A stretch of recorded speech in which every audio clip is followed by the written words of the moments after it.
You ever wake up thinking it's just another normal day, only to realize that your life is about to turn into a complete nightmare? That's exactly what happened to me. It all started on a quiet Sunday morning. I stepped outside, coffee in hand, enjoying the peaceful breeze, until I saw it.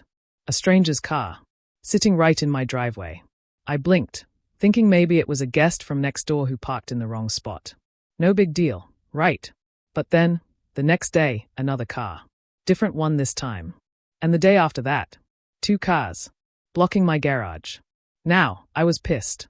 I knocked on my neighbors' doors, asking if they knew whose cars these were. Everyone gave me the same response. Oh, the HOA said your driveway is community property now. Wait. What? I rushed inside, checked my mailbox, and there it was, a letter from the HOA. Dear homeowner, due to a recent policy update, your driveway is now designated as a shared community space, available for all residents to use as needed. I read it 3 times, thinking I had to be hallucinating. My driveway, the one I paid for, the one I maintained, the one that was literally part of my property, was now up for public use. And the worst part, I had 0 say in it. I wasn't just angry. I was furious. I decided right then and there, I wasn't going to let this slide. And trust me, the revenge I had planned, they never saw it coming. At first, I thought this had to be some kind of mistake. Maybe some paperwork mix-up or a miscommunication. No way could the HOA just steal my driveway and turn it into a community parking lot. So, like any rational person, I decided to get some answers. I grabbed the HOA letter and stormed into their next scheduled meeting. The room was filled with board members sitting at their long table, looking bored and self-important. At the head of the table, Karen. You know the type, power-hungry, entitled, loves rules when they benefit her, but ignores them when they don't. Short, stiff haircut, permanent scowl, probably yells at cashiers for no reason. I held up the letter. Can someone explain to me how the hell my driveway became public property overnight? Karen smirked. Oh, it's all in the new policy update. The board voted on it last month. Nothing we can do now. I frowned. I never agreed to this. She shrugged. You didn't need to. The board has full authority over shared spaces. I almost laughed. Shared spaces. My driveway is on my property deed. Karen just leaned back in her chair. It was underutilized. Underutilized. That was her reasoning. I was boiling at this point. So let me get this straight. I maintain that driveway. I paid for it when I bought my house, and now, suddenly, it belongs to everyone.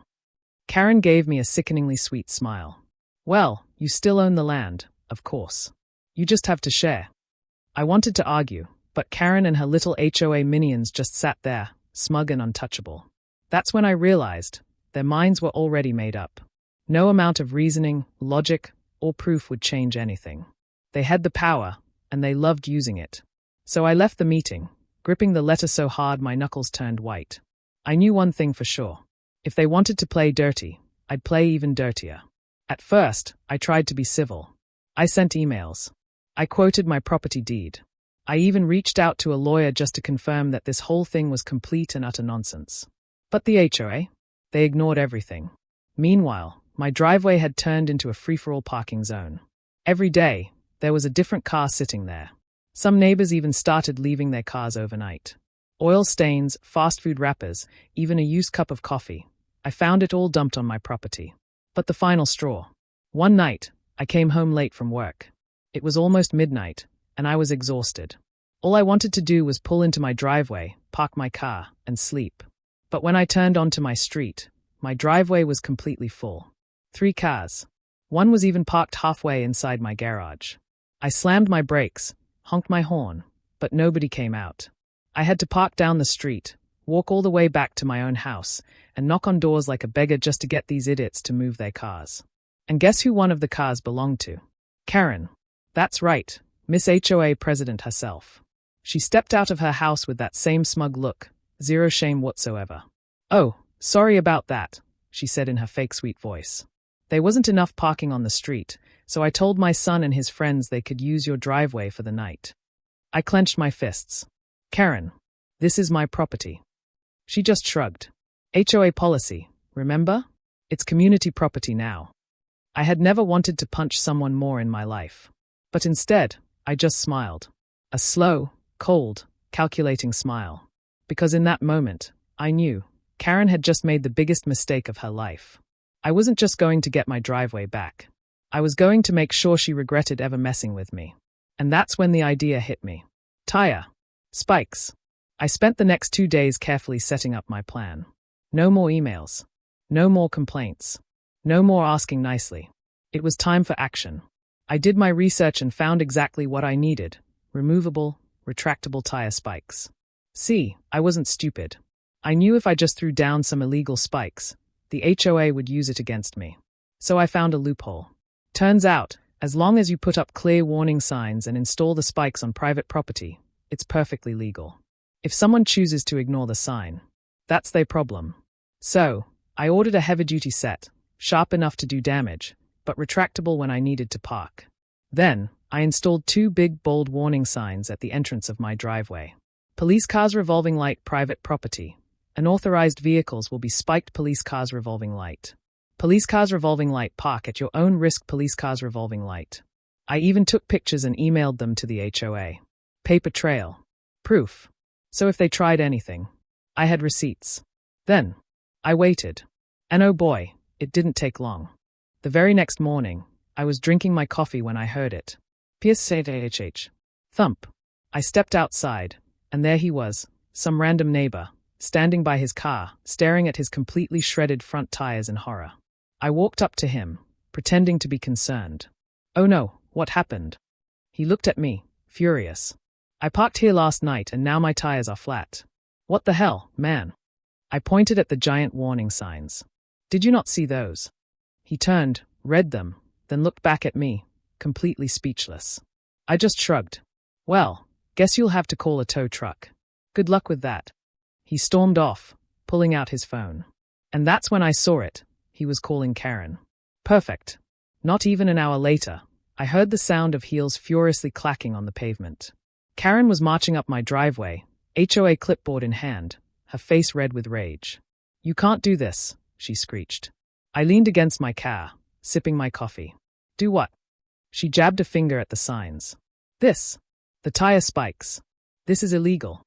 I smiled. Actually, it's not. I pulled out my phone and showed her the emails I sent, the ones that proved the HOA was notified. I even showed her the legal code that allowed me to install them on private property. She snatched my phone, read it, then glared at me. You're going to remove them. Now. I crossed my arms. Or what?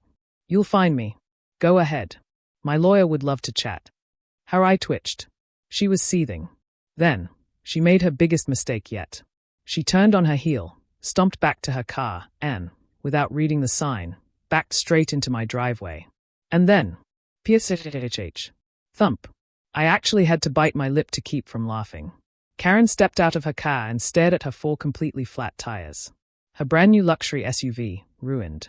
She turned to me, shaking with rage. Why you? I held up my hands, grinning. Hey, don't blame me. You were warned. Karen's face turned a deep shade of red. She looked from her shredded tires to me, back to her tires, and then, like clockwork, she completely lost it. This is vandalism. I'm calling the police, she shrieked, jabbing her perfectly manicured finger at me. I smirked. Go ahead. And she did. 5 minutes later, a squad car rolled up, and out stepped 2 officers. One of them looked vaguely annoyed, like he already knew this was a waste of time. Karen practically ran up to them, her voice high-pitched and dramatic. Officer, arrest him. He destroyed my car. The cop sighed, pulled out a notepad, and turned to me. Sir, what's going on? I shrugged, completely calm. Not much. I installed legally permitted tire spikes on my private driveway. I posted warning signs. Karen here decided to ignore them. The officer raised an eyebrow. Is that true? I pointed at the giant signs still standing tall at the entrance. As clear as day. The cop turned to Karen. Did you see the warning signs? Karen's mouth opened, then closed. Then opened again. Busted. The other officer snorted, barely holding back a laugh. The first cop sighed. This isn't vandalism. It's private property. You were warned. Karen's eyes bulged. But he. The cop held up a hand. Just call a tow truck. Karen screamed in frustration. It was glorious. She had nothing. No power. No authority. No HOA backup. Nothing. And just when I thought it couldn't get any better, the next day, I got an official-looking envelope in the mail. Inside, a $500 fine from the HOA. Reason: damages to community vehicles. I nearly fell off my chair laughing. These people were unbelievable. So I did what any sane person would do. I sent them a bill. A $2,000 invoice for unauthorized use of my private property, with a little note attached. Failure to pay within 14 days will result in legal action. I made sure to CC every HOA member and my lawyer. And guess what? The fine magically disappeared. A week later, I got another letter. This time, a formal announcement from the HOA. Effective immediately, all driveways are returned to the respective homeowners. Previous community sharing policies are revoked. Translation: I won. Karen, the smug HOA president, was publicly humiliated. She stopped showing up at meetings. Rumor had it that even other HOA members were pissed at her for causing the fiasco. And her SUV. It sat in her driveway for over a week, completely undrivable, waiting for expensive tire replacements. Guess she didn't like the idea of community property when it applied to her. With my driveway officially mine again, I thought the nightmare was finally over. No more random cars. No more entitled neighbors. No more power-hungry HOA nonsense. But then, I got a knock on my door. It was one of my neighbors, not an HOA board member, just a regular guy. He looked nervous. Hey, just wanted to say, what you did. That was kinda legendary. I smirked. Thanks. But, you should know. Karen's been going around the neighborhood, telling people she's not done yet. She's planning something. I raised an eyebrow. Like what? He shrugged. No idea. But just, be ready. And that's when it hit me. HOAs like Karen don't just give up. They wait. They scheme. They find another way to make your life miserable. So I took one final precaution. I installed security cameras, a legal fund, and an even bigger sign that read, Police cars revolving light private property. HOA trespassers will be prosecuted police cars revolving light. Because if there's one thing I've learned, karma always comes back. And next time, I'd be more than ready. HOA messed with the wrong person, and they paid the price.